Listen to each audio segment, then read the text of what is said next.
envoys travelled to North Korea and brought back half a dozen agreements that could serve as a breakthrough in the rising tensions in and around the Korean peninsula. The envoys have departed to the US to brief their allies in Washington on the outcome.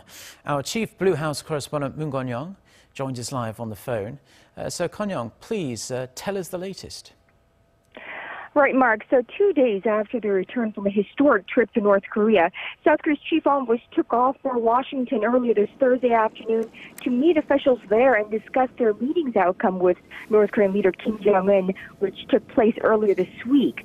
Now, upon returning from Pyongyang, the South Korean envoys, mainly Chief of National Security Office Chung Eui-yong, who served as the head, and Director of National Intelligence Service Suh Hoon said they would fly to the U.S. as soon as possible to brief their allies and North Korean leader Kim Jong-un's stance on possible future talks with the U.S. and its apparent willingness to suspend nuclear tests if regime security is guaranteed. Now, the South Koreans are expected to meet with the U.S. National Security Advisor H.R. McMaster and other State Department heads, and possibly, quite possibly later meet with either U.S. President Donald Trump or Vice President Mike Pence.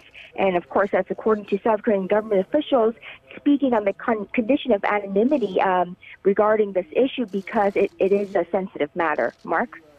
Yeah, we understand that. And we already know that North Korea has agreed to an inter-Korean summit that's set for late April, a willingness to hold denuclearization talks with the United States, among some other things.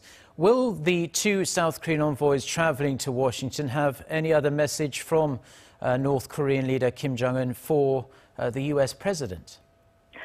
Well, Mark, that remains to be seen. But what we know for sure is that the presidential security chiefs have said they have additional messages from North Korea's Kim Jong-un for U.S. President Donald Trump, ones that they say will help Washington make their decision to take Pyongyang's offer for talks more easily.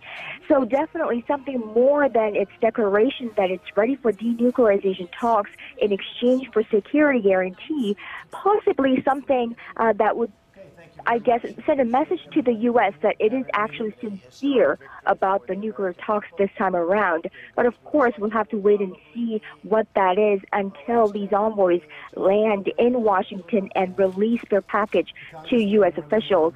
The president's NSC chief will then visit China and Russia after returning from the U.S., and NIS Director Suh Hoon will travel to Japan to discuss their outcomes. Mark.